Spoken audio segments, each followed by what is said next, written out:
जय हिंद दोस्तों। आज हम लोग पुनः उपस्थित हुए हैं अपने सेशन को आगे बढ़ाते हुए। तो आप लोग जिस प्रकार से हमारे चैनल को प्यार दे रहे हैं तो आप लोग इसी तरह से अपना प्यार को बरकरार रखिएगा और हम अपने मेहनत में थोड़ा सा भी कभी कमी नहीं करेंगे अपने दिल से। और जो भी आपके पास हम रखते हैं अपने दिल से एकदम 100% देने का प्रयास करते हैं। और आप लोग सिर्फ जितना हम कंटेंट देते हैं ना, अगर आप उस कंटेंट का अगर आप 50% भी याद रख लेते हैं डेली, तो आपका समझ लीजिए कि बहुत अच्छा तैयारी हो जाएगा। और आपको एक कंटेंट देते देते आपके पास इतना कंटेंट बन जाएगा, इतना, क्योंकि अगर आपके पास कंटेंट है तभी आप एग्जाम को करेक्ट कर सकते हैं। अर्थात आपके पास कितना भी बेसिक नॉलेज है, आपके पास जो है कि कंटेंट नहीं है तो आप कुछ नहीं कर सकते हैं। तो बिना कोई देरी किए चलिए हम लोग शुरुआत करते हैं। और जो भी छात्र अभी तक भी हमारे टेलीग्राम चैनल से नहीं जुड़े हुए हैं तो टेलीग्राम चैनल का लिंक हम अपने डिस्क्रिप्शन में दे देते हैं। ये बहुत सारे के जो भी कमेंट करते हैं तो कमेंट पे भी हम लिंक दे देते हैं। तो आप लोग जो कि कौशल जीके जीएस क्लासेस के नाम से हमारा टेलीग्राम चैनल चलता है और उसमें लमसम 320 प्लस स्टूडेंट हो चुका है। तो आप लोग जो है कि उसी तरह से जो है कि जुट के उसमें हम लोग रात में जो है कि 11 बजते सिलेबस डाल देते हैं। तो आप लोग रेगुलर जो है कि उस पर बने रहिएगा और रेगुलर जब अपना तैयारी आप इस तरह से कीजिएगा तो आपका जो है कि तैयारी में कोई भी कमी नहीं रहेगा। तो चलिए बिना कोई देरी के हुए आज का हम लोग सेशन शुरू करते हैं करंट अफेयर से। और आप लोग को बता दें कि इसमें से जो एक वीडियो आपको प्राप्त होगा रात के 10 बजे प्राप्त होगा, क्योंकि सुबह में आपको एक वीडियो प्राप्त होगा। आपको 10 बजे जो वीडियो मिलता था वो 10 बजे वीडियो आपको नहीं मिलेगा, आपको सुबह के 8 बजते वीडियो प्राप्त होगा। और एक वीडियो आपको रात के 10 बजते आपको प्राप्त हो जाएगा, ये 2 वीडियो। और एक वीडियो आपको कभी भी मिल सकता है, आपको जो है कि ये नाइट में 11 बजे हो सके या सुबह में 6 बजे हो सके, आपको एक टॉपिक से संबंधित वीडियो मिलेगा। तो आप लोग प्लीज जो है कि टेलीग्राम चैनल से जुड़ जाइए। और यह नहीं तो आप चैनल को जो सब्सक्राइब नहीं किया वो भी सब्सक्राइब कर लीजिए, क्योंकि जैसे ही आप नया वीडियो डलेगा तो आपके पास सबसे पहले पहुंच जाएगा। तो चलिए बिना कोई देरी के हुए हम लोग जो है कि शुरुआत करते हैं करंट अफेयर से। आप लोग को बताना है कि थाईपुसम त्योहार किस राज्य में मनाया जाता है? तमिलनाडु। तो आप लोग को बता दे थाईपुसम उत्सव जो है वह तमिलनाडु में मनाया जाता है। आप लोग को पता होगा कि एक मुरुगन देवता है, एक मुरुगन देवता है। मुरुगन देवता के उपलक्ष्य में ही जो है कि तमिलनाडु में प्रतिवर्ष जो मनाते हैं वो थाईपुसम त्योहार मनाते हैं। उसमें महिलाओं के द्वारा पीला वस्त्र धारण करके, और महिलाओं ने अपने जीभ में सुई को जो है कि चुभोकर जो है कि डांस करती है, जो कि जिसे हम लोग कहते हैं थाईपुसम उत्सव, जो कि तमिलनाडु में प्रसिद्ध है। और तमिलनाडु के वर्तमान में मुख्यमंत्री है स्टालिन। और याद रखिएगा स्टालिन है वर्तमान में तमिलनाडु के मुख्यमंत्री। और स्टालिन एक पुरस्कार भी है। स्टालिन पुरस्कार पाने वाले जो पहले भारतीय बने थे वो बने थे सैफुद्दीन किचलू।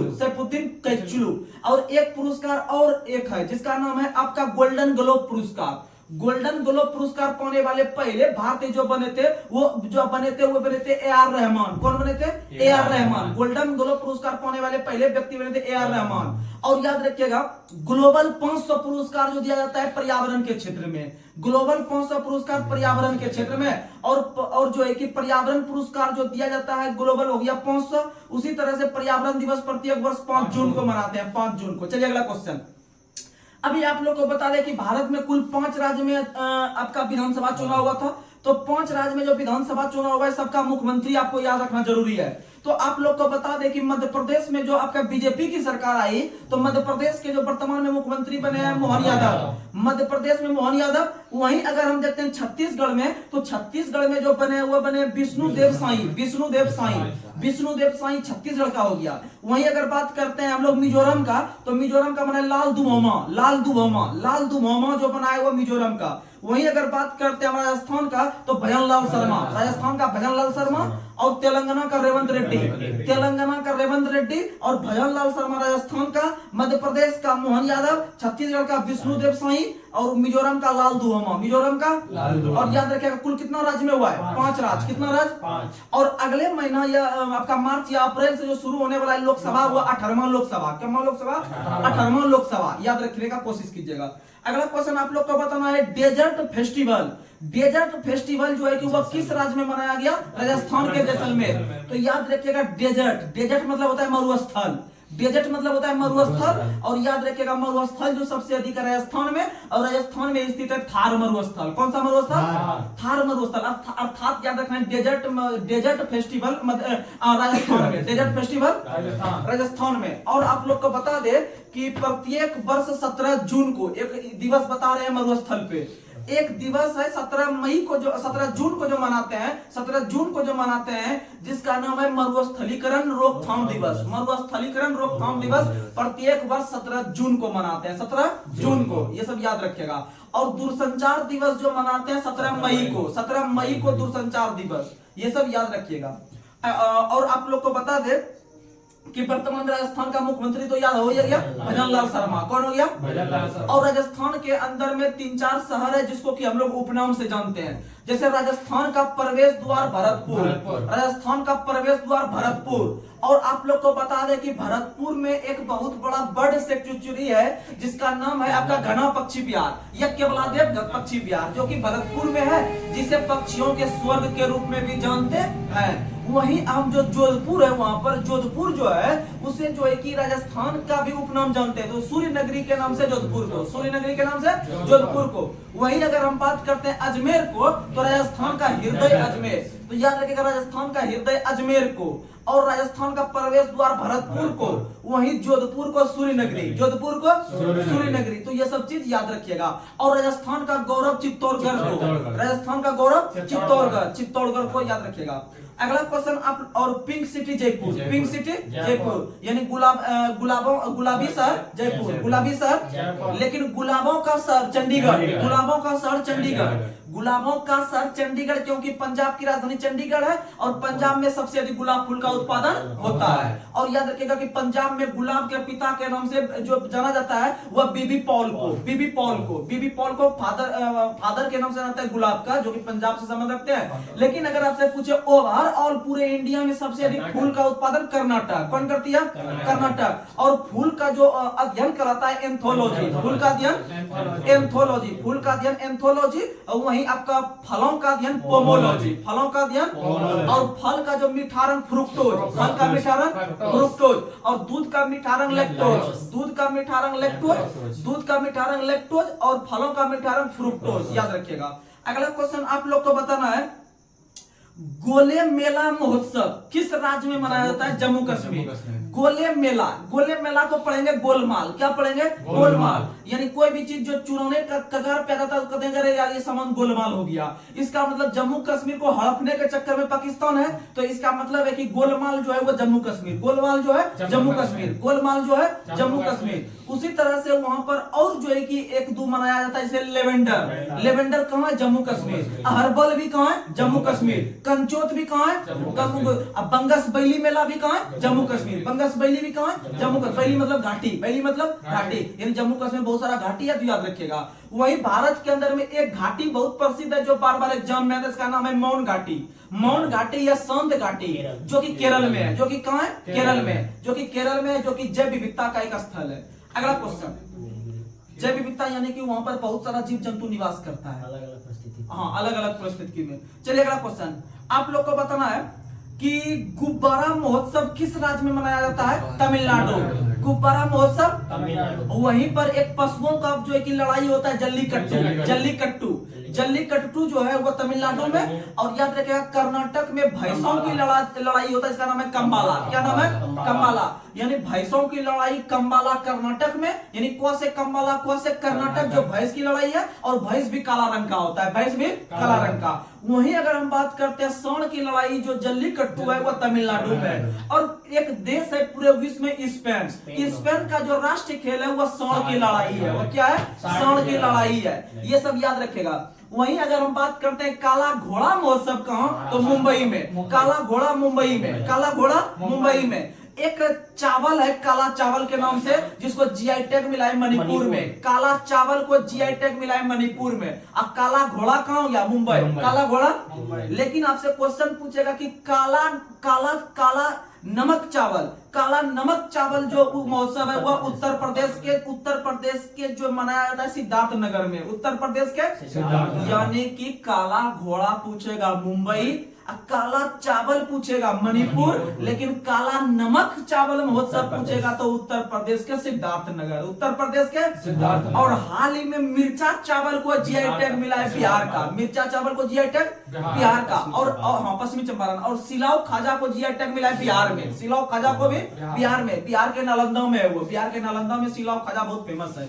और जीआई टैग जो होता है, जीआई का फुल फॉर्म याद रखिएगा, जीआई का फुल फॉर्म होता है जियोग्राफिकल इंडिकेशन, ज्योग्राफिकल इंडिकेशन यानी भौगोलिक संकेतक, भौगोलिक संकेतक। और किसी भी वस्तु को जीआई टैग मिलता है 10 वर्षों के लिए, कितना वर्ष के लिए? 10 वर्षों के बाद उसका पुनः चेक होता है कि वो क्वालिटी या वो गुणवत्ता उसमें बचा हुआ है या नहीं बचा हुआ है। अगर बचा रहता है तो अगले 10 वर्ष के लिए पुनः उसको बढ़ाया जाता है, और नहीं तो उसका जीआई टैग खत्म कर दिया जाता है। जैसे मध्य प्रदेश में कड़कनाथ मुर्गा, मध्य प्रदेश में कड़कनाथ मुर्गा जो कि प्रोटीन के लिए बहुत फेमस है वो, तो उसको भी जीआई टैग मिला अर्थात 10 साल के लिए। और भारत के अंदर में पहला दार्जिलिंग चाय को जीआई टैग मिला था 2003-4 में, 2003-4 में, 4 याद रखिएगा, 2004 में जीआई टैग जो है कि दार्जिलिंग चाय को। और पहली बार जो जीआई अधिनियम आया, जीआई टैग अधिनियम आया 1999 याद रखने की कोशिश कीजिए। आगे बढ़ते हैं हम लोग। अगला क्वेश्चन आप लोग को बताना है, पक्के पागा हॉर्नबिल फेस्टिवल किस राज्य में? अरुणाचल प्रदेश। पक्के पागा हॉर्नबिल फेस्टिवल अरुणाचल प्रदेश, पक्के पागा हॉर्नबिल फेस्टिवल अरुणाचल प्रदेश। लेकिन सिर्फ बोल देंगे हॉर्नबिल, सिर्फ हॉर्नबिल बोल देंगे नागालैंड, सिर्फ हॉर्नबिल बोल देंगे तो। और हॉर्नबिल फेस्टिवल नागालैंड में प्रत्येक वर्ष 1 दिसंबर से शुरू होता है। कब शुरू होता है? 1 दिसंबर से शुरू होता है हॉर्नबिल। और याद रखिएगा नागालैंड राज्य का स्थापना 1963 में हुआ था। कब हुआ था? 1963। वहीं अरुणाचल प्रदेश का स्थापना 1987 में, 1987 में। गोवा भी 1987 में। गोवा के लिए 56वां संविधान संशोधन और अरुणाचल के लिए 55वां संविधान संशोधन, दोनों 1987 में, दोनों 1987 में याद रखिएगा। और मिजोरम भी 87 में, मिजोरम भी 87 में। अगला क्वेश्चन आप लोग को बताना है, अगला क्वेश्चन आप लोग बताइए, आत्मनिर्भर भारत उत्सव का आयोजन हाल ही में 2024 में जो किया गया किस शहर में? दिल्ली में। देखिएगा बहुत सारा ऐसा उत्सव होता है जो कि लगता है कोई शहर में नहीं, अगर दिमाग लोड ले रहा है तो आप दिल्ली उसमें टच कर दीजिएगा, लास्ट में शायद आपका सही हो सकता है। तो याद रखिएगा आत्मनिर्भर भारत उत्सव 2024 कहां हुआ? दिल्ली में। और आप लोग को बता दें कि भारत सरकार के द्वारा जो आत्मनिर्भर भारत योजना शुरू किया गया है वह डेट सही शुरू किया गया है 12 मई 2020 को, 12 मई 2020 को कोविड के दौरान, 12 मई 2020 को आत्मनिर्भर का भारत का शुरुआत हुआ था। ये सब याद रखिएगा। अगला क्वेश्चन बताना है आप लोग को, अच्छा G20 का जो 2023 में बैठक हुआ था वो कहां हुआ था? दिल्ली में। कहां हुआ था? भारत के अंदर दिल्ली में हुआ। G20 जो इस बार बैठक हुआ था 2023 में, वो G20 बैठक अपना इंडिया में हुआ था, दिल्ली में हुआ था। और आप लोग को बता दें इसका थीम जो था वसुधैव कुटुंबकम, वसुधैव कुटुंबकम इस बार का थीम था 2023 का इंडिया में। वहीं जो 2024 का अर्थात इस साल जो G20 होने वाला है वह ब्राजील में होने वाला है। कहां होने वाला है? ब्राजील में। याद रखिएगा ब्राजील। और ब्राजील जो है यह आपका दक्षिणी अमेरिका का सबसे बड़ा देश है ब्राजील, याद रखिएगा। वहीं अगर हम ब्रिक्स का बात करते हैं, ब्रिक्स का जो 2023 का बैठक हुआ था वो दक्षिण अफ्रीका में हुआ था। कहां में हुआ था? साउथ अफ्रीका में, क्योंकि उसी समय चंद्रयान 3 इंडिया में लॉन्च किया जा रहा था। तो नरेंद्र मोदी वहीं थे, नरेंद्र मोदी वहीं थे साउथ अफ्रीका में ही। तो याद रखिएगा कि 23 में हो गया आपका G20 भारत में, और 2023 का हो गया ब्रिक्स का बैठक आपका साउथ अफ्रीका में। और अगला इस बार जो G20 होने वाला है वो ब्राजील में होने वाला है। वहीं इस बार जो ब्रिक्स होने वाला है वो ब्राजील में होने वाला था, ब्राजील में होने वाला था, लेकिन ब्राजील ने मना कर दिया, बोला इस बार हम G20 का होस्ट कर रहे हैं, इसीलिए हम जो कि ब्रिक्स का कार्यभार नहीं संभाल पाएंगे, इसीलिए अगले वाले को दे दीजिए। तो वो जो ब्रिक्स जो अक्षर होता है ना BRICS, उसी के हिसाब से सबका चलता है। तो एस में लास्ट में साउथ अफ्रीका किया था, अब शुरू से बी से शुरू करेंगे। तो बी ने बोला कि ब्राजील ने बोला कि इस बार हम G20 का कार्यभार ले लिए हैं, इसीलिए अब अगला को दे दीजिए, अगला बार देखा जाएगा। हम अगर करेंगे करेंगे तो अगला बार अब रूस करेगा, यानी इस बार कौन करेगा? रूस। इस बार कौन करेगा? रूस। हाँ, ब्रिक्स में आपका रूस कर लेगा, ब्रिक्स में रूस कर लेगा इस बार। हाँ, G20 ब्राजील कर लेगा, याद रखेगा। और G20 जो है, G20 जो इसे हम लोग ग्रुप 20 करते हैं, ये G20 का कहीं भी मुख्यालय नहीं है, यह बिना मुख्यालय का संस्था चलता है G20, याद रखिएगा। G20 का याद रखिएगा। और इसका स्थापना 1999 में हुआ था, G20 का स्थापना 1999 में हुआ था, ये सब याद रखिएगा। और ब्रिक्स 2006 में, ब्रिक्स 2006 में हुआ था। 10 में एस कर दिया। हाँ, एस जुटा था। अगला क्वेश्चन आप लोग को बताना है, राहगीरे आनंद उत्सव का आयोजन किस शहर में किया गया? उज्जैन में। राहगीरे आनंद उत्सव, आप लोग को पता होगा कि बहुत सारे जो दर्शक जाते हैं या पर्यटन स्थल घूमने के लिए जाते हैं तो उसका एक आध दो राहगीर होता है उसे दिखाने वाला कि भैया इधर चलिए, आपको जगह पे पहुंच जाएगा। तो आप लोग को पता है उज्जैन के अंदर में एक बहुत मंदिर बहुत फेमस है, महाकालेश्वर का मंदिर। तो महाकालेश्वर के मंदिर के लिए हमको राहगीर की जरूरत पड़ेगा। किसका जरूरत पड़ेगा? राहगीर का, यानी एगो दिखाने वाला चाहिए रास्ता, यानी राहगीर चाहिए। अर्थात राहगीर महोत्सव हो गया आपका उज्जैन में। कहाँ हो गया? उज्जैन में। और उज्जैन छिपरा नदी के किनारे। उज्जैन किसके किनारे? और आप लोग को बता दे, उज्जैन एक ऐसा शहर है, पूरे भारत में 4 शहर ऐसा है जहाँ पर कुंभ मेला लगता है, जहाँ पर कुंभ मेला। एक आपका उज्जैन हो गया, एक आपका हो गया, एक आपका हो गया इलाहाबाद, एक कौन हो गया? इलाहाबाद, एक हो गया हरिद्वार, एक हो गया नासिक, एक हो गया नासिक। ये 4 ऐसा शहर है जहां पर आपका कुंभ मेला का आयोजन होता है। और कुंभ मेला का शुरुआत भारत में जो करवाया था हर्षवर्धन ने। किसने करवाया था? और हर्षवर्धन की जो दूसरी राजधानी थी कन्नौज, कहां थी? और उसी कन्नौज को खुशबुओं का शहर, खुशबुओं का शहर या इत्र नगरी के नाम से जानते हैं, याद रखिएगा। अगला क्वेश्चन, और आपको चारों शहर तो पता होगा कि किस किस नदी किनारे है। तो उज्जैन हो गया छिपरा, आपका इलाहाबाद हो गया संगम पे, इलाहाबाद हो गया संगम पे, नासिक हो गया गोदावरी, नासिक हो गया गोदावरी, और आपका हरिद्वार हो गया गंगा, हरिद्वार हो गया गंगा, याद रखिएगा। और अभी जो चर्चाओं में शहर रहा है आपका ये क्या कहते हैं, जहाँ पर राम मंदिर स्थापित है, अयोध्या, अयोध्या सरयू, अयोध्या सरयू, ये सब याद रखिएगा। अगला क्वेश्चन आप लोग को बताना है, हाल ही में भारत के किस राज्य में 82 यानी 82वां भारतीय इतिहास कांग्रेस का आयोजन किया गया? तेलंगाना में। कहाँ किया गया? तेलंगाना में 82वां भारतीय इतिहास कांग्रेस, यानी इतिहास जुटेगा कांग्रेस में तो वो की है तेलंगाना में। लेकिन ये क्वेश्चन शायद हमको नहीं लगता कि आपके एग्जाम में पूछेगा, लेकिन अब जो हम बोलने वाले हैं कांग्रेस के संदर्भ में वो क्वेश्चन करंट में पूछेगा। तो याद रखिएगा 108वां भारतीय विज्ञान कांग्रेस, देखिएगा विज्ञान शब्द का आएगा शब्द तो ये क्वेश्चन पूछेगा, तो ये बहुत हाईलाइट है। 108वां भारतीय विज्ञान कांग्रेस सम्मेलन जो हुआ है वह आपका महाराष्ट्र का एक शहर है नागपुर। कौन सा शहर है?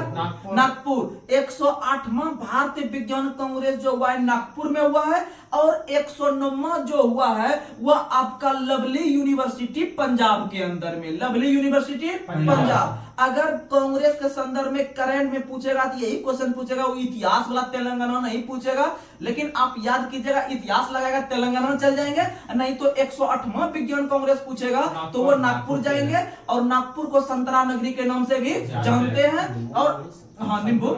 और याद रखिएगा आपको जो है कि अगर 109वां पूछेगा तो लवली यूनिवर्सिटी जो है कि पंजाब के अंदर में स्थित है, वहां पर 109वां हुआ है। अब बात करते हैं पहला भारतीय कांग्रेस सम्मेलन जो हुआ था। पहला भारतीय कांग्रेस सम्मेलन 1914 के अंदर में कलकत्ता में हुआ था। 1914 के अंदर में कलकत्ता में हुआ था। और करंट में कहां कहां हुआ 108वां आप लोग को पता चल गया होगा। अगर हम वही नागपुर का बात करते हैं तो नागपुर में एक स्टैटिक जीके बहुत फेमस है।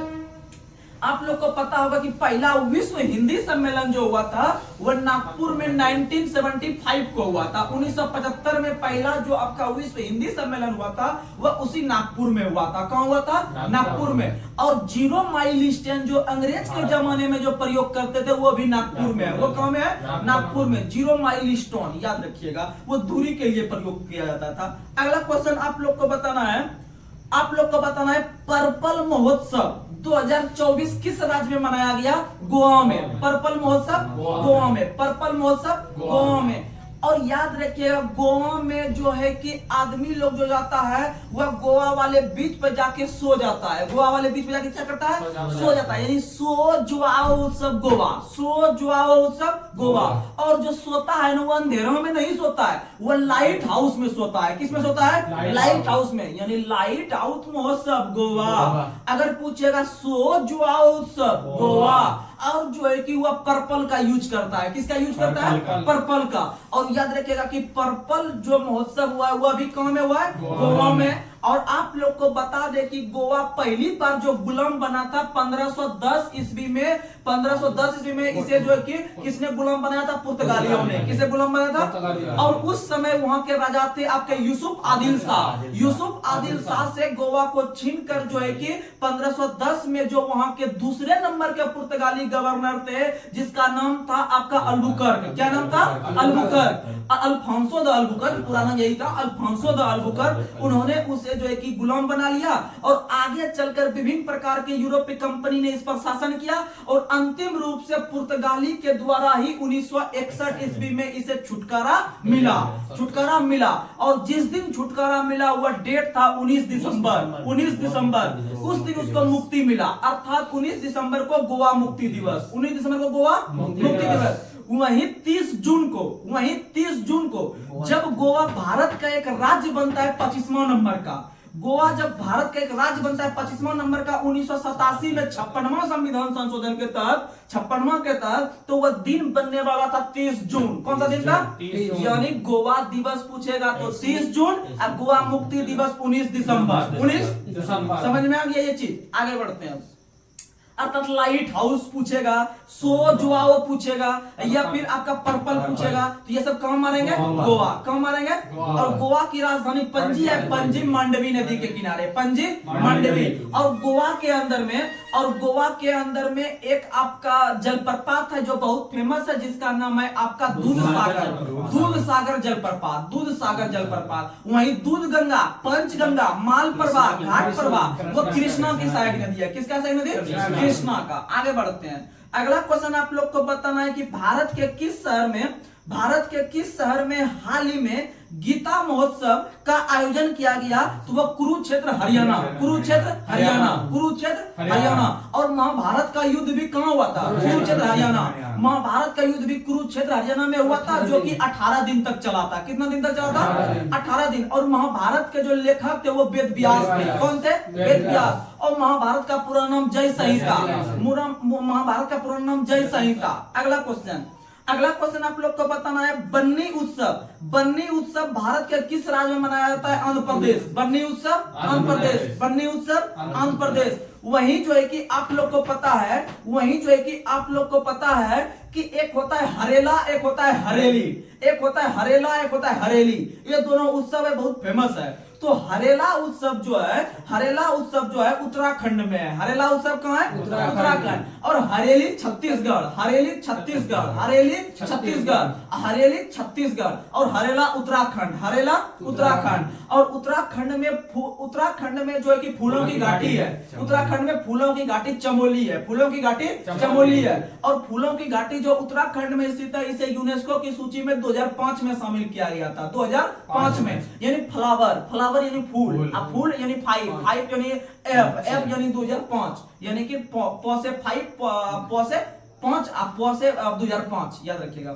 अगला क्वेश्चन आप लोग को बताना है कि हरेली हो गया छत्तीसगढ़, हरेला हो गया उत्तराखंड। लेकिन छत्तीसगढ़ में एक नृत्य बहुत फेमस है जो बार बार एग्जाम में आता है जिसका नाम है पंडवानी। पंडवानी लोक नृत्य जो है, पंडवानी लोक नृत्य छत्तीसगढ़ में है और उससे संबंधित एक कलाकार बहुत फेमस है जिसका नाम है तीजन बाई का संबंध पंडवानी लोक नृत्य से जो कि छत्तीसगढ़ में है वह एकल लोक नृत्य है, यानी अकेले उसमें डांस होता है, सामूहिक डांस नहीं होता है। अगला क्वेश्चन आप लोग को बताइए कि परशुराम कुंड मेला जो है वह किस राज्य में आयोजित किया जाता है? अरुणाचल प्रदेश।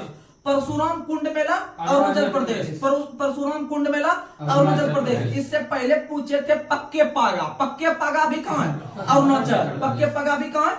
और अरुणाचल प्रदेश के मुख्यमंत्री हैं पेमा खांडू। कौन है? पेमा खांडू। और भारत का सबसे पूर्वोत्तर राज्य भी कौन है? सबसे पहले सूर्य की किरण भी कहाँ पहुंचती है?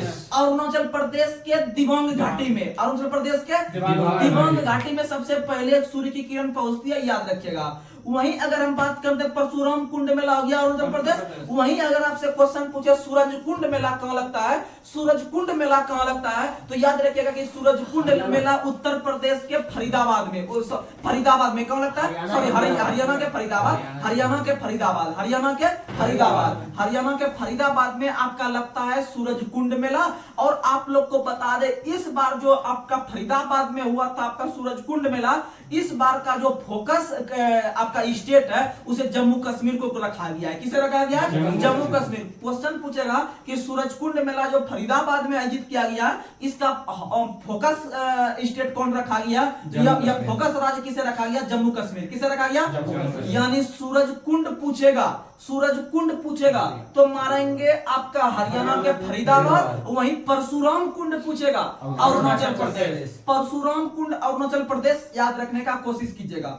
अगला क्वेश्चन आप लोग को बताना है, अगला क्वेश्चन आप लोग बताइए, हॉर्नबिल उत्सव जो कि नागालैंड में मनाया जाता है, जो कि हॉर्नबिल जो नाम पड़ा है वह किसके नाम पर पड़ा है? वहां का एक पक्षी है, वहां का एक पक्षी है। हॉर्नबिल क्या है? एक पक्षी है। हॉर्नबिल है एक क्या? पक्षी। याद रखिएगा, जो कि नागालैंड में प्रतिवर्ष 1 दिसंबर को मनाया जाता है हॉर्नबिल उत्सव, हॉर्नबिल उत्सव। लेकिन अगर पूछेगा आपका एक और हॉर्नबिल करके आता है जो कि अरुणाचल प्रदेश जाता है, कहां आता है? यानी पक्के पका करके अगर उसमें जोड़ के मारेगा तो मारेंगे अरुणाचल, कहां मारेंगे? लेकिन अगर सिर्फ पूछेगा हॉर्नबिल तो नागालैंड। अगला क्वेश्चन आप लोग को बताना है, गाई यात्रा उत्सव किस राज्य में या किस देश में? नेपाल में। गाई यात्रा कहां? नेपाल में। गाई यात्रा नेपाल में, नेपाल की राजधानी काठमांडू है, नेपाल की राजधानी काठमांडू है। काठमांडू बागमती नदी के किनारे, और काठमांडू में भी एक मंदिर है जिसका नाम है पशुपतिनाथ का मंदिर। पशुपतिनाथ का मंदिर जो है वह आपका काठमांडू में स्थित है और बागमती उसके किनारे स्थित है। और आप लोग को बता दें कि नेपाल का संविधान जो लागू हुआ था 2015 से नेपाल का संविधान, और नेपाल एकमात्र ऐसा देश है जो कभी गुलाम नहीं हुआ, जो कभी गुलाम नहीं हुआ। अगला क्वेश्चन बताना, और नेपाल का जो आपका चिन्ह है वह त्रिकोण के रूप में है। नेपाल का जो राष्ट्र चिन्ह है वह त्रिकोण के रूप में, याद रखिएगा। ये सॉरी दोहरे त्रिभुज के रूप में, जो भी आएगा आप आराम से त्रिभुज के रूप में याद रखिएगा। अगला क्वेश्चन आप लोग को बताना है, बंगस बैली फेस्टिवल किस राज्य में? जम्मू कश्मीर। बंगस बैली जम्मू कश्मीर, अहरबल भी जम्मू कश्मीर, लेवेंडर भी, कंचोत भी, ये सब याद रखिएगा। अगला क्वेश्चन आप लोग को बताना है, नुआखाई त्योहार किस राज्य में? उड़ीसा। नुआखाई उड़ीसा, नुआखाई उड़ीसा। और बिहान मेला भी उड़ीसा। आप लोग को बता दे बिहान मेला जो आयोजित किया जाता है वो कोंद जनजाति के द्वारा, किसके द्वारा? कोंद जनजाति के द्वारा। और आप लोग को कोंद से ही एक नाम याद आ जाता है, वहां पर एक हल्दी है जिसको जीआई टैग मिला है, कंदमाल हल्दी, कंदमाल हल्दी, कंदमाल हल्दी जीआई टैग मिला है उड़ीसा में। वहीं एक हल्दी है जिसका नाम है इरोड हल्दी। इरोड हल्दी जो तमिलनाडु में होता है, इरोड हल्दी जो तमिलनाडु में होता है उसको भी जीआई टैग मिला है। एक हल्दी है महाराष्ट्र में जिसका नाम है सोंगली हल्दी, सोंगली हल्दी को भी जीआई टैग मिला है, जो कि है आपका काम है महाराष्ट्र में। यानी कंदमाल हल्दी उड़ीसा, इरोड हल्दी तमिलनाडु, और आपका पता है सोंगली हल्दी महाराष्ट्र, सोंगली हल्दी महाराष्ट्र। अगला क्वेश्चन, अगला क्वेश्चन आप लोग को बताना है, बिहू कुहू उत्सव किस राज्य में? अरुणाचल प्रदेश। बिहू कुहू उत्सव अरुणाचल प्रदेश, बिहू कुहू उत्सव अरुणाचल प्रदेश। वहीं अगर पूछेगा कि कटी बिहू कहाँ है तो असम। कटी बिहू कहाँ है? असम। खेल गोपाल भी कहाँ है? असम। खेल गोपाल भी कहाँ है? असम। और सिर्फ बिहू भी पूछेगा तो कहाँ है? असम। सिर्फ बिहू भी पूछेगा तो असम। और अगर पूछेगा अंबुबाची मेला कहाँ लगता है, ये भी असम। अंबुबाची मेला असम, अंबुबाची मेला असम। और असम का शोक जो कहा था वो ब्रह्मपुत्र नदी, कौन सी नदी?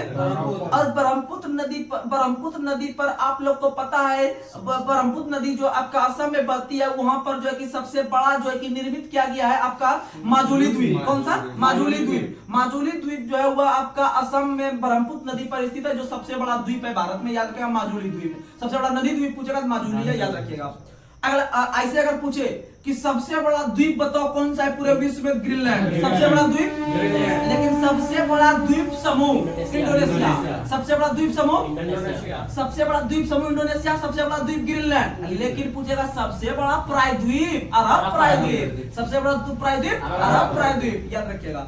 अगला क्वेश्चन आप लोग को बताना है कि माधवपुर मेला प्रत्येक वर्ष किस राज्य में? गुजरात में। माधवपुर मेला गुजरात में, माधवपुर मेला गुजरात में, माधवपुर मेला गुजरात में। आप लोग को बताना है। अगला क्वेश्चन, और गुजरात के वर्तमान मुख्यमंत्री कौन है? भूपेंद्र पटेल। भूपेंद्र पटेल वर्तमान में गुजरात के मुख्यमंत्री हैं, याद रखिएगा।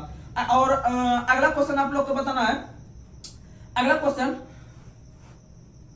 गंगा सागर मेला और मथुरा धर्म मेला किस राज्य में? पश्चिम बंगाल। कौन मनाया जाता है? यानी कि आप लोग को बता दें, गंगा सागर मेला और मथुरा धर्म मेला दोनों पश्चिम बंगाल में, और पश्चिम बंगाल में वर्तमान में मुख्यमंत्री हैं आपके ममता बनर्जी, जो कि टीएमसी से हैं, और टीएमसी को हाल ही में राष्ट्र पार्टी का दर्जा छीन लिया गया, और टीएमसी का स्थापना 1998 को किया गया था। कब किया गया था? और इसका जो चुनाव चिन्ह है जोड़ा फूल। क्या है? जोड़ा फूल, याद रखने की कोशिश कीजिएगा। अगला क्वेश्चन आप लोग को बताना है, आदि महोत्सव 2023 किस शहर में? दिल्ली में। आदि महोत्सव दिल्ली, आदि महोत्सव दिल्ली, आदि महोत्सव दिल्ली, याद रखिएगा। आदि महोत्सव दिल्ली।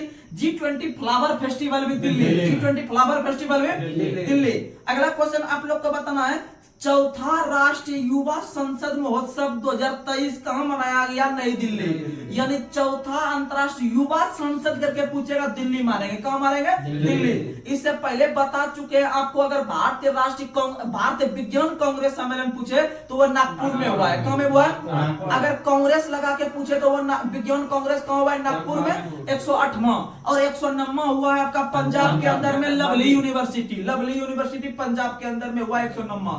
और याद रखिएगा, पहला जो 1914 में हुआ था कलकत्ता में, पहला 1914 में। और आप लोग को बताए कि यहाँ पर 1975 के अंदर में पहला विश्व हिंदी सम्मेलन भी नागपुर में हुआ था, और 0 माइल स्टोन भी कहाँ है? नागपुर में। अगला क्वेश्चन आप लोग को बताना है, लाई हरोबा उत्सव किस राज्य में? त्रिपुरा। लाई हरोबा त्रिपुरा, लाई हरोबा त्रिपुरा, लाई हरोबा त्रिपुरा।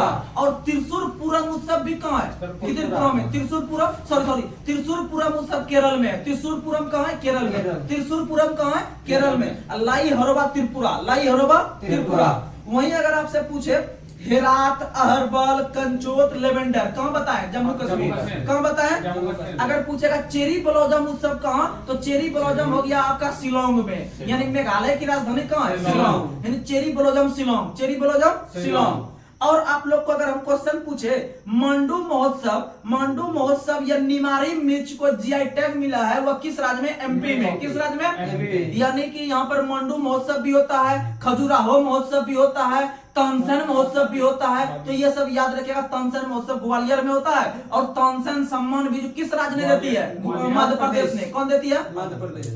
तानसेन सम्मान का शुरुआत 1980 ईस्वी से मध्य प्रदेश के द्वारा किया गया है। और तानसेन जो है कि एक प्रकार के संगीतकार थे, और तानसेन महोत्सव भी कहाँ होता है? मध्य प्रदेश में, तानसेन महोत्सव। और आप लोग को बता दें, यश चोपड़ा मेमोरियल पुरस्कार जो होता है वो यूपी सरकार देती है। कौन सरकार? यूपी सरकार। वहीं बिहारी पुरस्कार जो देती है राजस्थान सरकार। बिहारी पुरस्कार राजस्थान सरकार, बिहारी पुरस्कार राजस्थान सरकार। ये सब याद रखेगा।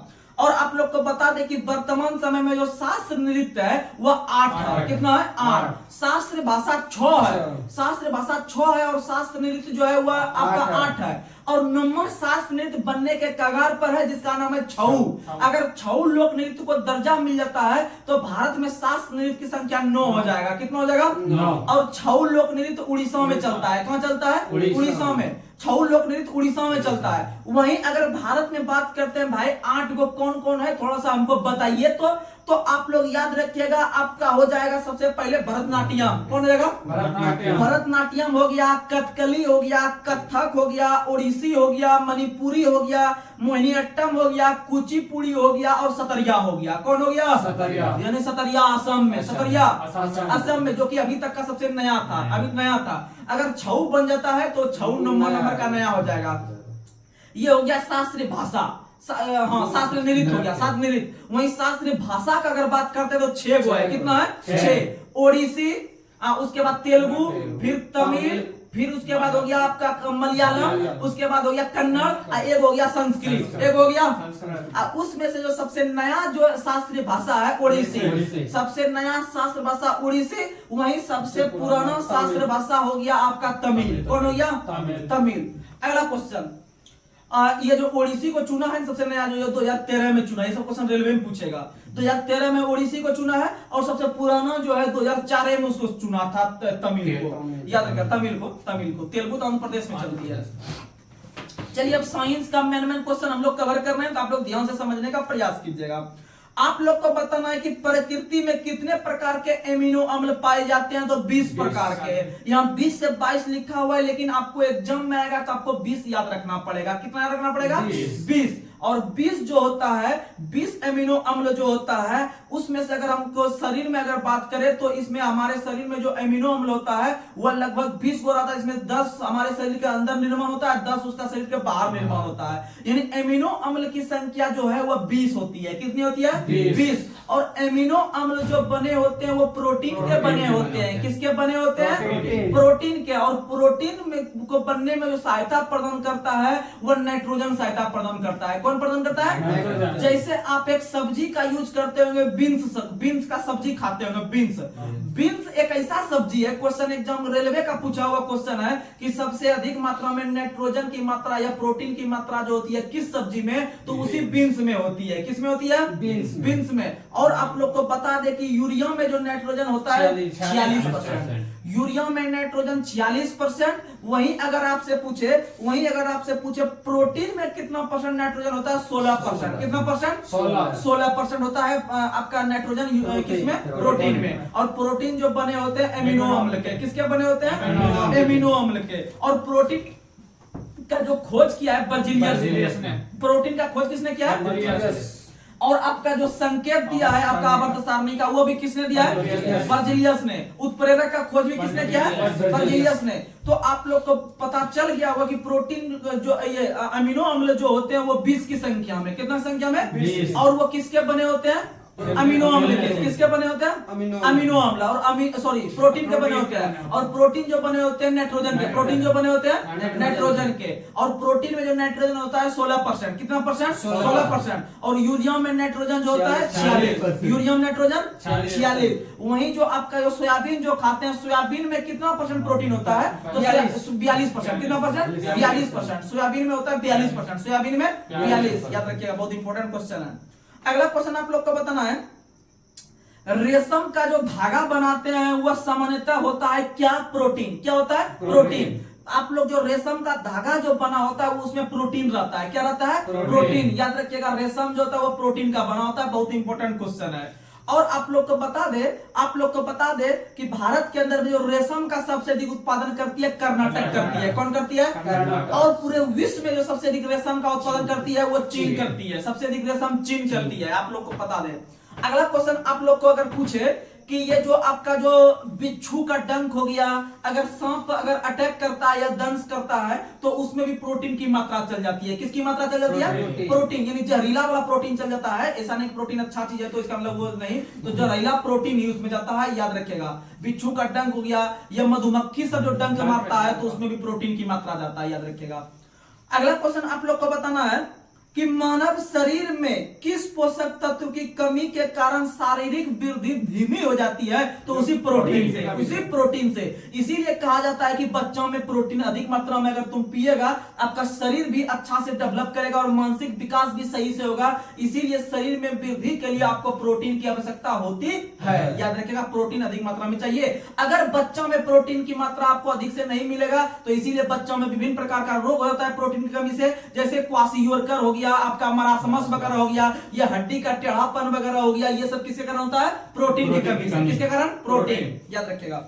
अगला क्वेश्चन आप लोग को बताना है कि मूंगफली जो एक प्रकार का पोषक पदार्थ होता है अर्थात खाने वाला चीज होता है, उसमें सबसे अधिक मात्रा में कौन सा कार्बनिक पदार्थ होता है? प्रोटीन। क्या रहता है? प्रोटीन। और वही प्रोटीन सबसे जटिल कार्बनिक पदार्थ है। सबसे जटिल कार्बनिक पदार्थ पूछे, जैसे एक होता है प्रोटीन हो गया, एक वसा हो गया, एक कार्बोहाइड्रेट हो गया, तो ये सब चीज में से सबसे जटिल जो है वह प्रोटीन है। वह कौन है? प्रोटीन। क्योंकि प्रोटीन के संश्लेषण उसको तोड़ फोड़ के लिए हमारा शरीर में वो अलग से अंग बनाया गया है जिसको राइबोसोम कहते हैं। क्या कहते हैं? इसीलिए राइबोसोम को हम लोग प्रोटीन की फैक्ट्री के रूप में भी जानते हैं। अगला क्वेश्चन आप लोग को बताना है, मानव शरीर में उत्तक का जो निर्माण हुआ है, उत्तक यानी टिश्यू का जो निर्माण हुआ है वो किससे हुआ है? प्रोटीन से। किससे हुआ है? प्रोटीन से। अब यहाँ पर आपको रोकते हैं, उत्तक यानी टिश्यू देखने के लिए मिला, इसका अध्ययन भी पूछता है कि भाई उत्तक का अध्ययन क्या कहलाता है, याद रखिएगा, उत्तक का अध्ययन हिस्टोलॉजी, उत्तक का अध्ययन हिस्टोलॉजी, और कोशिका का अध्ययन साइटोलॉजी।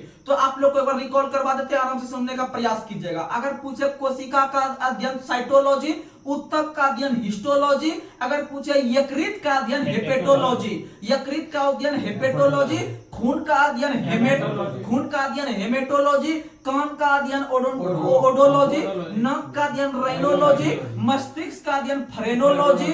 वही अगर आपसे पूछे ये जो हड्डी और हड्डी का जो जोड़ होता है ऑर्थोलॉजी, हड्डी और हड्डी का जोड़ होता है ऑर्थोलॉजी, ये सब चीज। और ये मांस का अध्ययन मायोलॉजी, मांस का अध्ययन मायोलॉजी। अगला क्वेश्चन आप लोग को बताना है, मानव शरीर में पाचन की अधिकांश क्रिया छोटी आंत में संपन्न होती है। कहां संपन्न होती है? छोटी आंत में संपन्न होती है। और छोटी आंत को 3 भागों में बांटा गया है। कितने भागों में बांटा गया है? 3 भाग में। वो क्वेश्चन आपको जब ग्रुप डी के एग्जाम में बैठिएगा या आपको टेक्नीशियन के एग्जाम में बैठिएगा तो साइंस में अगर बायोलॉजी पूछेगा तो ये सब सारा टॉपिक बहुत इंपॉर्टेंट होता है वहां पर। और प्रीवियस अगर देखिएगा तो ये सब क्वेश्चन उठा के हुबहू डाला हुआ है, तो आप लोग को कवर करना एकदम ही जरूरी है।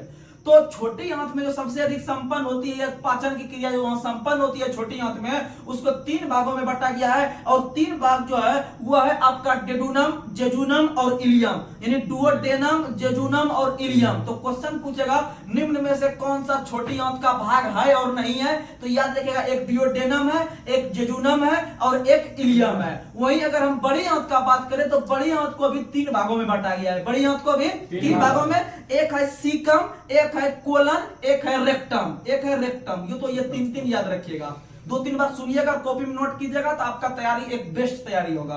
अगला क्वेश्चन आप लोग को बताना है, हमारे शरीर में उपस्थित कौन सा एंजाइम दूध को पचाने में सहायता करता है? रेनिन। कौन सा? रेनिन। रेनिन हार्मोन दूध को पचाने में सहायता होता है। और याद आप लोग को बता दें कि दूध में विटामिन सी नहीं पाया जाता है, विटामिन सी नहीं पाया जाता है। दूध में सबसे अधिक मात्रा में कैल्शियम पाया जाता है। क्या पाया जाता है? कैल्शियम। और दूध का जो सफेद रंग होता है केसिन के कारण, दूध का सफेद रंग केसिन के कारण, दूध का सफेद रंग केसिन के कारण, और दूध का पीला रंग कैरोटीन, दूध का पीला रंग कैरोटीन, दूध का पीला रंग कैरोटीन, और दूध का सफेद रंग केसिन, दूध का सफेद रंग केसिन। और आप लोग को बता दे कि पशु सब में, पशु जो कि गाय वगैरह होता है, तो पशु सब में जो मिल्क फीवर नाम की जो बीमारी आती है वह कैल्शियम की कमी से। किसके कमी से? कैल्शियम। और हमारे शरीर में जो रक्त का थक्का नहीं बनता है वो कैल्शियम के कमी से, कैल्शियम के कमी से। याद रखिए, कैल्शियम की कमी से रक्त का थक्का जो है कि नहीं बनेगा। कैल्शियम अधिक रहेगा तो रक्त का थक्का भी बनेगा, अर्थात विटामिन के जो रहेगा, विटामिन के रहेगा तभी थक्का बन पाएगा। अर्थात थ्रोम्बिन और प्रोथ्रोम्बिन प्रोटीन पाने के कारण हमारा शरीर में खून जमता है, और हिपेरिन के कारण नहीं जमता है, हिपेरिन के कारण नहीं जमता है। और एक बीमारी है आप लोग का बता दे, हीमोफीलिया। कौन सा रोग है? हीमोफीलिया रोग में खून का रक्त का थक्का नहीं बनता है, याद रखिएगा। अगला क्वेश्चन आप लोग को बताना है, एल्फा केराटिन नामक प्रोटीन, एल्फा केराटिन नाम का प्रोटीन जो पाया जाता है हमारे शरीर के किस अंग में? त्वचा में। किस में पाया जाता है? त्वचा में। और हमारे शरीर की त्वचा के बारे में बोल रहे हैं, हमारे शरीर का सबसे बड़ा अंग, हमारे शरीर का सबसे बड़ा अंग त्वचा, हमारे शरीर का सबसे बड़ा अंग त्वचा। और त्वचा का जो रंग निर्धारित होता है मेलानिन से, मेलानिन से, मेलानिन से। किससे होता है? मेलानिन से। और आप लोग को बता दें मेलानिन रहेगा, और इसके अंदर में एपिडर्मिस नाम का त्वचा पाया जाता है। किस नाम का? एपिडर्मिस। लेकिन इसका कलर जो होता है वो आपका मेलानिन के कारण होता है, मेलानिन के कारण। और सबसे बड़ा अंग भी कौन है? त्वचा। सबसे बड़ा अंग त्वचा। लेकिन सबसे बड़ा पूछेगा कि कौन सी ग्रंथि है? यकृत। सबसे बड़ी ग्रंथि तंत्रिका, सबसे बड़ी ग्रंथि यकृत, सबसे बड़ी ग्रंथि यकृत। वही पूछेगा हमारे शरीर में सबसे लंबी कोशिका तंत्रिका तंत्र की कोशिका, सबसे लंबी कोशिका। और वही तंत्रिका तंत्र के बारे में एक क्वेश्चन बहुत फेमस है कि हमारे शरीर के किस अंग में जो है कि दोबारा अंग नहीं हुआ, यानी कि वह पुनरुद्भवन नहीं होता है, अर्थात वो दोबारा नहीं बनता है, तो वह मस्तिष्क। वह क्या होता है? मस्तिष्क। वह कौन होता है? मस्तिष्क, अर्थात तंत्रिका तंत्र, अर्थात जिसे नर्वस सिस्टम कहते हैं। और तंत्रिका तंत्र की इकाई होती है न्यूरॉन, तंत्रिका तंत्र की इकाई न्यूरॉन। और वही अगर बात करते हैं आपका गुर्दा की इकाई नेफ्रॉन, गुर्दा की इकाई। अगला क्वेश्चन आप लोग को बताना है, लार जो हमारे मुंह में पाया जाता है वह किसके पाचन में सहायक होता है? मंड। मंड यानी स्टार्च, मंड यानी स्टार्च। हाँ कार्बोहाइड्रेट, मंड यानी स्टार्च या कार्बोहाइड्रेट भी रहेगा तो उसको पाचन में लार सहायता करता है। और लार में मुख्य रूप से जो एंजाइम पाया जाता है टाइलिन। क्या पाया जाता है? टाइलिन। आप लोग को बता दे, क्वेश्चन अगर पूछता है कि रोटी जो हम लोग मुंह में खाते हैं या चबाते हैं तो रोटी का जो मीठापन होता है वह कौन से एंजाइम के कारण? टाइलिन के कारण। किसके कारण? टाइलिन के कारण। और आपको बता दे कि हमारे शरीर में जो लार ग्रंथि पाई जाती है 3 जोड़ी। कितना जोड़ी? 3 जोड़ी। और जी का जो अगला हिस्सा होता है वह मीठा को सूचित करता है। मीठा यानी मीठा का उल्टा हो गया खट्टा। मीठा का उल्टा क्या हो गया? कड़वा। मीठा का उल्टा कड़वा। यानी कि आगे में मीठा, जी का अगला भाग मीठा, इसके जस्ट अपोजिट में जो हो गया वो कड़वा हो गया। क्या हो गया? कड़वा। और साइड साइड खट्टा। साइड साइड खट्टा। तो समझ में आ गया? ये चीज था। अगला क्वेश्चन, और हमारे मुंह का जो पीएच मान, जब हमारे मुंह का पीएच मान 5.5 से कम होता है, 5.5 से जब कम होता है तो दांत का क्षरण शुरू। वहीं एक तत्व होता है जिसका नाम है फ्लोराइड। फ्लोराइड की अधिकता से दांत का क्षरण होता है। फ्लोराइड की अधिकता से दांत का क्षरण। और फ्लोराइड के तरह ही एक और चीज है जिसका नाम है आपका जो है कि ये नाइट्रेट। नाइट्रेट के अधिकता से ब्लू बेबी सिंड्रोम रोग होता है। नाइट्रेट की अधिकता से ब्लू बेबी सिंड्रोम। ये दो क्वेश्चन बहुत कंफ्यूजन का चीज है। एक आता है नाइट्रेट, एक आता है फ्लोराइड। फ्लोराइड से हो गया मुंह, फ्लोराइड से हो गया दांत का क्षरण। और आपका ब्लू बेबी सिंड्रोम रोग जो होता है वो नाइट्रेट से। किससे होता है? नाइट्रेट। और पौधों के द्वारा जो नाइट्रोजन को लिया जाता है, पौधों के द्वारा जो नाइट्रोजन को ग्रहण किया जाता है नाइट्रेट के रूप में। किसके रूप में? नाइट्रेट के रूप में। वही हमारा शरीर का जो एक अंग है यकृत जो विटामिन ए को जो संचय करके रखता है ग्लूकोजन के रूप में, ग्लाइकोजन के रूप में। ये सब चीज आता है क्वेश्चन। अगला क्वेश्चन आप लोग को बताना है, अलसी का तेल का नाम सुने होंगे। अलसी का तेल, उसी को कहते हैं तीसी का तेल भी, जो कि प्रसिद्ध मात्रा में उसमें ओमेगा 3 नाम का वस्य अम्ल पाया जाता है। ओमेगा 3 नाम का जो वस्य अम्ल पाया जाता है अलसी के तेल में, याद रखिएगा, अलसी के तेल में। अगला क्वेश्चन आप लोग को बताना है, कितने डिग्री सेल्सियस पर वसा ठोस अवस्था में पाई जाती है? 20 डिग्री सेल्सियस पर। 20 डिग्री सेल्सियस पर वसा जो है वह ठोस अवस्था में पाई जाती है। अगर वह द्रव अवस्था में पाई जाती है, अगर जिस भी तापमान पर वसा द्रव अवस्था में पाई जाती है तो उसी स्थिति को तेल कहते हैं। क्या कहते हैं? तेल। क्या कहते हैं? तेल याद रखिएगा। यानी वसा के ही द्रव रूप को तेल कहते हैं। और वह जब ठोस रूप में रहता है तो उसका तापमान 20 डिग्री सेल्सियस होता है। कितना होता है? 20 डिग्री। और वसा जो है हमारे शरीर के लिए शुरुआती दौर में लाभदायक होता है, लेकिन जब वसा की मात्रा हमारे शरीर में बढ़ जाती है दिन ब दिन करके, एज जैसे जैसे बढ़ते जाता है वैसे वैसे अब वसा बढ़ते जाता है। और वसा बढ़ने का सबसे अधिक खतरा है आपका कोलेस्ट्रॉल। क्या है?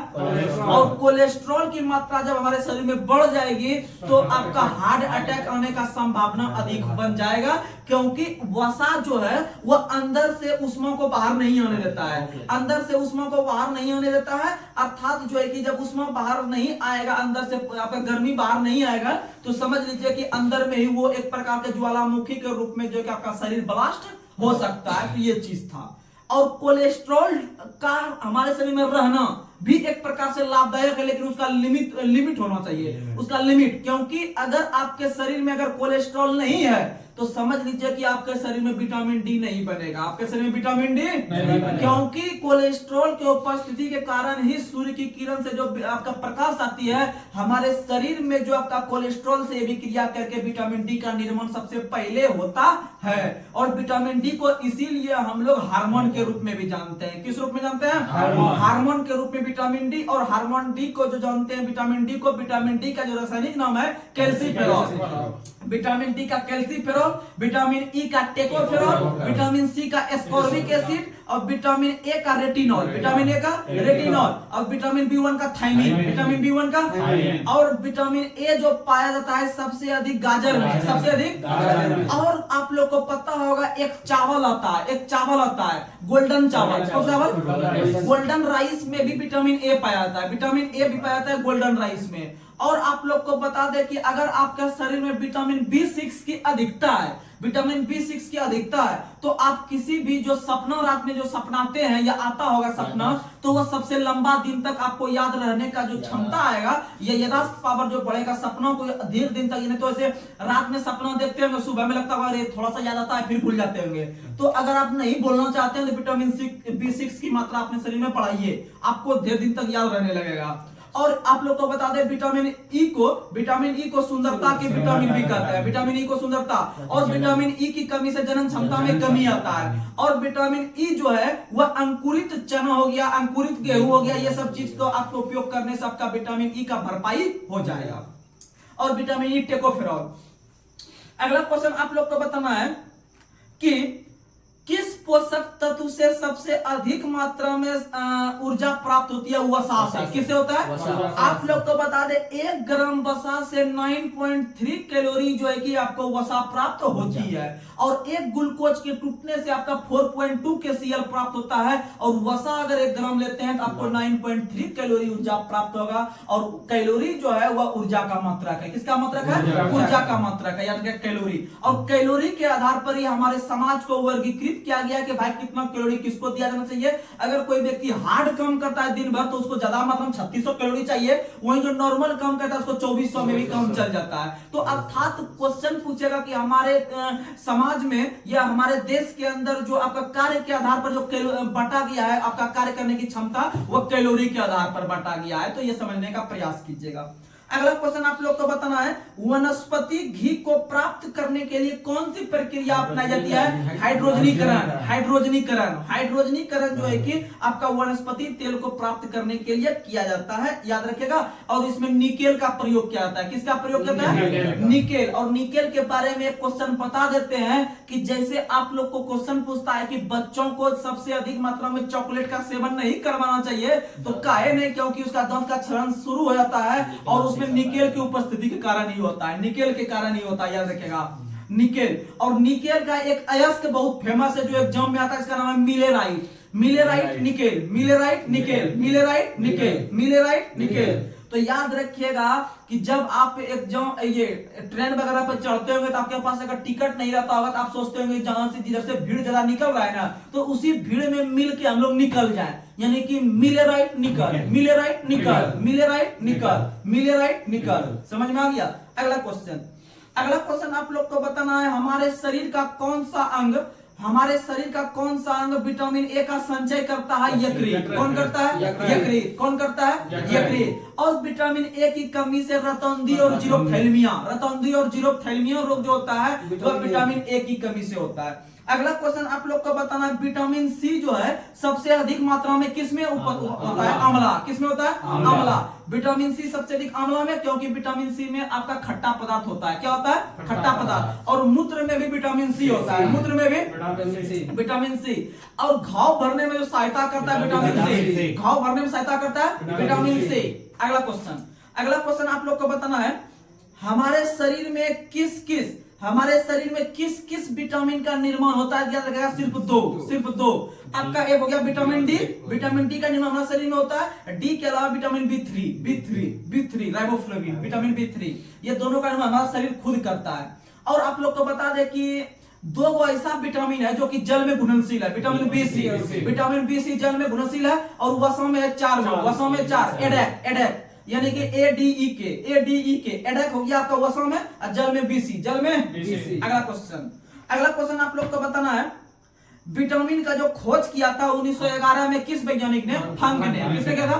फंक ने किया था विटामिन का खोज। अगला क्वेश्चन आप लोग को बताना है यकृत तेल में कौन सा विटामिन ए। यकृत तेल में विटामिन ए, याद रखिएगा। अगला क्वेश्चन आप लोग को बताना है विटामिन बी12 का रासायनिक नाम बताइए। साइनोकाबालामिन। विटामिन बी12 का रासायनिक नाम तो याद रखिएगा विटामिन बी12 का रासायनिक नाम साइनोकाबालामिन। और विटामिन बी12 में कोबाल्ट पाया जाता है। क्या पाया जाता है? कोबाल्ट। और विटामिन बी12 का जो रंग होता है गुलाबी। कैसा रंग होता है? गुलाबी, याद रखिएगा। अगला क्वेश्चन आप लोग को बताना है खट्टे फलों में कौन सा विटामिन? सी। खट्टे फलों में सी। और सबसे अधिक आंवला में। अगला क्वेश्चन आप लोग को बताना है और घाव भरने में भी आंवला, घाव भरने में भी सी। और एक हम क्वेश्चन कल के सेशन में पूछे थे कि पेड़ पौधों में जो घाव होता है उसको भरने के लिए कौन सा पादप हार्मोन की आवश्यकता होती है? तो आप लोग को पता है ट्राउमेटिन हार्मोन को घाव भरने की हार्मोन भी कहते हैं, याद रखिएगा। और एकमात्र पादप हार्मोन एथिलीन है जो कि गैस रूप में पाया जाता है, और वही जो कि फल को पकाने में प्राकृतिक रूप से सहायता करता है। और फल को कृत्रिम रूप से एसिटिलीन, और आप लोग लोग को बता दे कि कैल्शियम कार्बाइड पर यानी CaC2 पर जल की प्रतिक्रिया करने से एसिटिलीन गैस हमको प्राप्त हो जाती है। वहीं अगर हम बात करते हैं मीथेन गैस जिसे मार्स गैस कहते हैं, जिसका सूत्र होता है CH4, वो जो हमको प्राप्त होता है वो हमको एल्युमिनियम कार्बाइड पर जल की प्रतिक्रिया करने से हमको जो है कि प्राप्त हो जाती है मीथेन गैस। समझ में आ गया ये दोनों? मीथेन को मार्स गैस भी कहते हैं, और मीथेन जो निकलता है वो आपका दलदली क्षेत्र से, आपका धान वाली खेत से, ये सब चीज जो है कि हो गया। और गाय भैंस जो जुगाली करता है उससे भी मीथेन गैस निकलती है, याद रखिएगा। अगला क्वेश्चन आप लोग को बताना है, पेलाग्रा एक रोग है जो किस विटामिन से? विटामिन B3 से पेलाग्रा, याद रखिएगा। अगला क्वेश्चन आप लोग को बताना है, विटामिन सी का रासायनिक नाम? Ascorbic acid. विटामिन सी का रासायनिक नाम? चलिए आज का लास्ट सवाल का जवाब आप लोग कमेंट बॉक्स में दीजिएगा। और जिस लेवल से यह क्वेश्चन हो रहा है तो आपको किसी भी एग्जाम में किसी प्रकार का दिक्कत नहीं होने वाला है। आप लोग सिर्फ रेगुलर बने रहिए। आपको कोई भी एग्जाम में बैठिए, ऐसा मत सोचिए कि अगर अभी हम रेलवे का तैयारी कर रहे हैं तो स्पेशली रेलवे का ही सिलेबस पढ़े। नहीं, आप ऑलराउंडर बनिए। आपके पास कोई भी एग्जाम आ सकता है। जैसे आप ग्रुप डी में बैठिएगा तो जो है कि उसमें ज्यादा साइंस पूछेगा, एनटीपीसी फिर आपको मौका मिलेगा कि आप तुरंत एनटीपीसी तैयारी करने लगेगा। ऐसा नहीं होता है। आप एक ऑलराउंडर बनिए, यानी मैथ आए, रीजनिंग आए, जीके आए, करंट अफेयर्स आए, साइंस आए, कोई भी आए तो मेरा स्कोर उसमें अच्छा होना चाहिए। क्यों? क्योंकि आप जो है कि किसी के लिए जो है कि 2 महीना तैयारी करके आप उसमें कुछ नहीं कर पाइएगा। आप जो है कि स्पेशली जो है कि जैसे आप आईटीआई का ट्रेड का पढ़ते होंगे या आप एलपी का एग्जाम दीजिएगा तो आप ट्रेड पढ़िएगा, भले आप उसमें 1-2 घंटा अलग से पढ़ सकते हैं जो है कि जो भी आपका है। लेकिन इधर का जो सिलेबस आपका मैथ और ये आपका हो गया साइंस या जीके या करंट, तो आप इसको एक प्रकार से बेसिक रूप से लेकर चलिए। आपको कहीं भी कोई भी एग्जाम में दिक्कत नहीं होने वाला है। चाहे आप सेंट्रल लेवल का एग्जाम दीजिए या फिर आप स्टेट लेवल का एग्जाम दीजिए, आपको अगर जहां पर जीके जीएस पूछ रहा होगा आपको यह कंफर्म कर देते हैं कि आपको इससे बाहर क्वेश्चन नहीं आएगा। सिर्फ आप रेगुलर बने रहिए। ऐसा नहीं कि एक वीडियो देखे फिर कमेंट कर दिए कि स्पेशली तैयारी कीजिए, करवाइए बिहार एसएससी का और ये लूसेंट पढ़वाइए क्योंकि लूसेंट और स्पीडी ज्यादा जो है कि चलता है हमारे एग्जाम में। तो ऐसा कुछ नहीं है। आपको जब एग्जाम बचेगा लास्ट तो आपको मेन क्वेश्चन जो आपका स्पीडी लूसेंट का रहेगा उसको हम सबको अंडरलाइन किए हुए हैं और उसको जो है कि 10 से 15 दिन में एकदम फुल जो है कि रिवीजन करवा देंगे। आपको टेंशन नहीं लेना है। अभी आपके पास समय है। आप थोड़ा लेवल वाली किताब पढ़िए, आपके पास नॉलेज बढ़ेगा। क्योंकि 1-2 क्वेश्चन ऐसा आता है एग्जाम में जो कि मेरिट तय करता है और जो है कि आप अगर मेरिट बनाते हैं तभी आपका अंतिम रूप से जॉब लगेगा। रिजल्ट लेना कोई बड़ी बात नहीं है। तो चलिए आप लोग के लिए आज का लास्ट सवाल हम लोग रख रहे हैं। आप लोग जिस प्रकार से कमेंट का जवाब देते हैं, हमारे सवाल का जवाब देते हैं, तो हमें बहुत खुशी मिलती है कि हमें जो है कि अगले दिन जो बैठेंगे कुछ अलग एनर्जी के साथ बैठेंगे। क्योंकि आपके एग्जाम के लिए जो है कि बहुत सारा मेहनत करते हैं, बहुत सारा जो है कि वैसा सोच के बोलते हैं क्वेश्चन जो कि आपके एग्जाम में हूबहू देखने के लिए मिल जाएगा। तो चलिए आज का लास्ट सवाल आप लोग बताइएगा।